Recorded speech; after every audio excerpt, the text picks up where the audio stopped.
अस्सलाम वालेकुम नाजरीन। 25 अप्रैल 2026 और दिन है हफ्ते का 2 से 3 इंतहाई इम्पॉर्टेंट तरीन डेवलपमेंट्स हैं जो आज की इस वीडियो में आपकी खिदमत में पेश करनी हैं।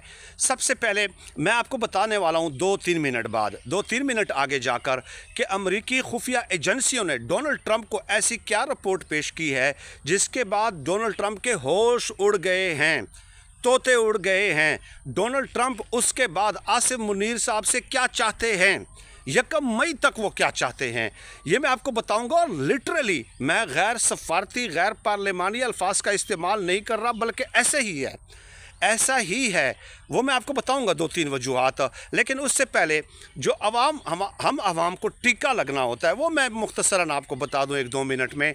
वो ये है कि देखिए, पाकिस्तानी अवाम को टीका इन लोगों ने ज़रूर लगाना है। वो कैसे? फ़र्ज़ किया चीनी की कीमत को ले लें। अब चीनी के हवाले से मैं आपको बता दूं कि इमरान खान साहब के दौरे हुकूमत में जब वो वज़ीर आज़म थे, उन्होंने एक रिपोर्ट शाया की थी जिसमें बाकायदा ये बताया गया था कि शरीफ ख़ानदान की कितनी चीनी की मिलें हैं, जरदारी ख़ानदान की कितनी चीनी के मिले हैं, चौधरी ख़ानदान की कितनी चीनी की मिले हैं, जहांगीर खान तरीन की कितनी चीनी के मिले हैं, खुसरो बख्तियार ख़ानदान की कितनी चीनी के मिले हैं। यानी जो इमरान खान साहब के साथ हुकूमत में इत्तेहादी थे उनके नाम भी थे। जहांगीर खान तरीन को उस वक्त इमरान खान साहब का ATM कहा जाता था। तो जब ये रिपोर्ट इमरान खान साहब के सामने पेश की गई तो इमरान खान साहब ने सिग्नेचर करके कहा कि आप शाया करें ताकि लोगों को पता चले कि कौन किस तरह लूट रहा है। यानी ये इमरान खान साहब का जिगरा था जिन्होंने ये काम किया था, ये कोई और नहीं कर सकता। ये बातें करना बड़ा आसान हो जाता है ना। तो अब चीनी के हवाले से मेरी बात लंबी हो गई है।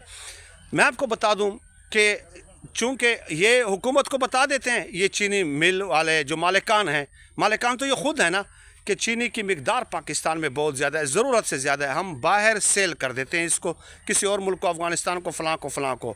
तो वो कह देते हैं कि मिले तो इनकी अपनी होती हैं, तो ये कह देते हैं कि चलें जी कर दें, सेल कर दें। तो महंगे दामों किसी और मुल्क को ये फ़रोख्त कर दी जाती है, उसमें अरबों रुपए, करोड़ों अरबों रुपए कमा लिए जाते हैं। फिर ये कहते हैं, बहाना बनाते हैं ना हमें बेवकूफ़ बनाने के लिए कि जनाब वो चीनी की तो हमने तो बाहर बेच दी, ये तो पाकिस्तान में शॉर्टेज हो गई है। फिर हुकूमत से कहा जाता है कि जी बाहर से ख़रीद लें महंगा। जी बाहर से महंगा ख़रीद लें, क्यों ना ख़रीदें भाई। बाहर से महंगी दोबारा ख़रीद ली जाती है अपनी ही चीनी। अब वो जो वहाँ से महंगी ख़रीद रहे हैं ना, उसमें भी अपना मुनाफा रखते हैं। फ़र्ज़ किया वो अपनी ही चीनी 150 रुपये फ़ी किलो के हिसाब से वो बाहर से ख़रीद रहे हैं, तो वो आपको 200 रुपये की बेचेंगे। तो यहाँ से महंगी सेल की, उसमें भी मुनाफा, वहाँ से महंगी दोबारा ख़रीदी, उसमें भी मुनाफा। तो हर तरफ मुनाफा ही मुनाफा। अब ये देख लेना, ये जो लोड शेडिंग का अजाब है, LNG के 35 कार्गो हमने मंगवाए थे सस्ते, और वो फिर बाहर हमने महंगे बेच दिए। तिजारत कर रहे हैं ना, तिजारत कर रहे हैं, बाहर महंगे बेच दिए। फिर पता चला कि हमने तो सस्ते ख़रीदे थे, बाहर महंगे बेच दिए। गैस से बिजली बनती है, अब तो लोड शेडिंग हो गई है, तो बाहर से एक कार को जो है हमने महंगा ख़रीद लिया कि चलें 10-15 दिन के लिए तो हम ये काम चला लेते हैं ना, फिर बिजली महंगी कर दी।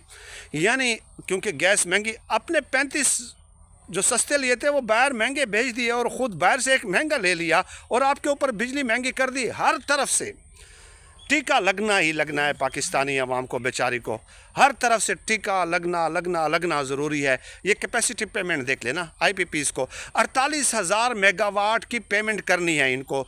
चाहे ये बिजली 10,000 मेगावाट की बनाएं, चाहे ना बनाएं, चाहे 15,000 मेगावाट, चाहे 30,000 मेगावाट बनाएं, 48,000 मेगावाट की आपने पेमेंट करनी है। क्यों? LNG टर्मिनल, ये जो कतर के साथ मुआहदा हुआ था, ये भी नवाज शरीफ के दौर में हुआ था ना। मुझे बताइए, ये भी नवाज शरीफ के दौर में हुआ था। तो वहाँ से आप कार्गो नहीं आ रहे, लेकिन 4 अरब रुपए माहवार उनको पेमेंट की जाती है। कौन करता है? ये जेबों से करते हैं। आप बताइए ना, अपने घर की तरफ जाने वाली एक सड़क तो ये अपनी जेब से बनाते नहीं है, तो ये पेमेंट क्या ये अपनी जेब से करेंगे?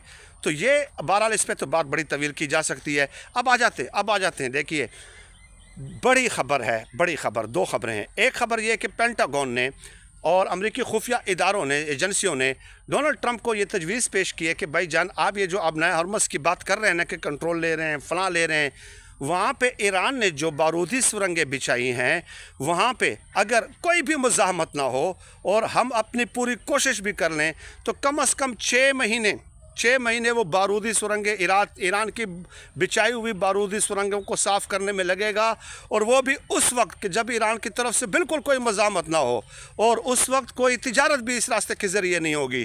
क्योंकि जब आप बारूदी सुरंगें साफ़ कर रहे हैं तो ज़ाहिर है कोई दुनिया का मुल्क अपने कार्गो भेजेगा, अपने बैरी जहाज़ भेजेगा, वो रिस्क लेगा। क्यों रिस्क लेगा? अपने करोड़ों अरबों रुपए के सामान का क्यों रिस्क लेगा? मुझे बताइए ना। तो 6 महीने उसको साफ़ करने के लिए चाहिए होंगे। और अब तो परसों फिर ऐलान कर दिया है ईरान पासदारान इनकलाब ने कि हमने और भी बारूदी सुरंगें बिछा दी हैं, तो करो आप साफ़, ठीक है। और ये भी उस वक्त 6 महीने हैं जब कोई मज़ामत नहीं होगी, दरमियान में कोई मुदाखलत किसी की तरफ से नहीं होगी। तो ये हालात हैं। एक तरफ बात हो गई ये, दूसरी तरफ आ जाएं जो असल ख़बर है जो मैं आपको बताने वाला हूँ कि देखिए ये जो जंग है ये शुरू की है किसने? डोनाल्ड ट्रंप ने, कांग्रेस से इजाज़त लिए बग़ैर, ठीक है। और 1973 में अमेरिका ने एक कानून मंजूर किया था कि वार रेजोल्यूशन एक्ट 1973 में, कि उसमें यह है कि कोई भी अमेरिकी सदर अगर दूसरे मुल्क के ख़िलाफ़ जंग चाहता है, जंग छेड़ता है, तो उसके लिए उसको कांग्रेस से इजाज़त लेना ज़रूरी होगी। लेकिन अगर वो कांग्रेस से इजाज़त लिए बग़ैर वो जंग शुरू करता है तो 60 दिनों तक वो जंग वो रोकेगा। कितने दिनों तक? 60 दिनों तक। अब 60 दिन हो रहे हैं 1 मई तक पूरे, तो 60 मई तक उसको जंग रोकना ज़रूरी है। उसके बाद दोबारा वो फिर वो कांग्रेस के पास जाएगा कि जी 60 दिन पूरे हो गए, अब मैं जंग जारी रखूं या ना रखूं। तो कांग्रेस फिर 1 महीने की, फिर 1 महीने की, यानी कि 2 महीने की तोसी करता है। ये नहीं है कि 2 सालों की तोसी कर दी। तो कांग्रेस वाले फिर 2 महीनों की तोसी करेंगे। अब कांग्रेस वाले इसकी तोसी नहीं करेंगे। अब डोनाल्ड ट्रंप ऐसा बेचारा फंस गया है कि 1 मई तक के बाद तो मैं जंग जारी रख नहीं सकता, क्योंकि अपने जो डेमोक्रेट तो इनकी है ना, रिपब्लिकन वाले उठे हुए हैं। खुद इनकी अपनी जो पार्टी है वो जनाब इसके ख़िलाफ़ हो चुकी है। कई इस्तीफ़े आ चुके हैं डोनाल्ड ट्रंप के ख़िलाफ़, ठीक है, अपनी ही पार्टी से। बल्कि मुआवजे की बात हो रही है, इम्पीचमेंट की बात अपनी पार्टी की तरफ से हो रही है कि आप देखिए आपने तो हमें डबो दिया है। अभी अक्टूबर नवंबर में मिड टर्म इलेक्शन होने हैं, मुखालिफ पार्टी हमारी जीत जाएगी, वो इसको कैश करेगी ना। आप जंग जारी रख सकते हैं? जारी नहीं रख सकते, क्योंकि 1973 का वार रेजोल्यूशन एक्ट है, बंद करना होगा। अगर इसी मकाम पे आप बंद कर लेते हैं तो हमारी तो शिकस्त है, हम तो बुरी तरह पिट चुके हैं। अगर कांग्रेस आपको फिर दोबारा इजाज़त नहीं देती तो हमारी शिकस्त पे जंग ख़त्म होगी। अगर वो इजाज़त दे भी देती है तो आप जारी रख नहीं सकते दोबारा। आप इतने बुरी तरह से फंस गए हैं। तो डोनाल्ड ट्रंप को कोई समझ नहीं आ रही, कोई रास्ता ही नहीं मिल रहा कि अब इस सूरत हाल से कैसा निकला जाए, क्योंकि उनको लगता है कि डोनाल्ड ट्रंप की वजह से हमारी पूरी पार्टी स्टेक पे लग गई है। अक्टूबर नवंबर में हमारे इंतखाबात जो हैं वो स्टेक पे लग गए हैं, हम हार जाएंगे। तो ये है असल सूरत हाल, और यही वजह है कि वो फील्ड मार्शल आसिम मुनीर साहब की, शहबाज शरीफ साहब की नहीं, फील्ड मार्शल आसिम मुनीर साहब की मिन्नतें कर रहे हैं कि 1 मई तक कोई सूरत निकालें सीज़फायर की, यार एक्सटेंड करें, इस जंग को एक्सटेंड करें, ईरान को मनाएं, ठीक है। ईरान को मनाएं तो इसलिए तो राब्ते हो रहे हैं, फील्ड मार्शल के भी हो रहे हैं, शहबाज शरीफ के भी हो रहे हैं, इसहाक डार के भी हो रहे हैं, पूरी रियासत लगी हुई है उसको बचाने में। तो ये है असल सूरत हाल, ठीक है, यह है असल सूरत हाल।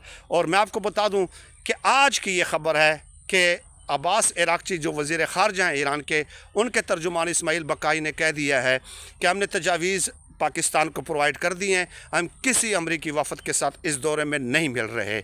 नो एंड नेवर, अभी इनका कोई इम्कान नहीं है कि हम बराह रास्त उनके साथ मिलें। बेशक वो अपना वफ़द भेजना चाहते हैं, भेज दें, लेकिन हमने नहीं मिलना। ईरान का स्टांस वेरी क्लियर है, बहुत क्लियर है कि अब ना हरमुज़ की ब्लॉकेड आप ख़त्म करेंगे। That's it, that's the final.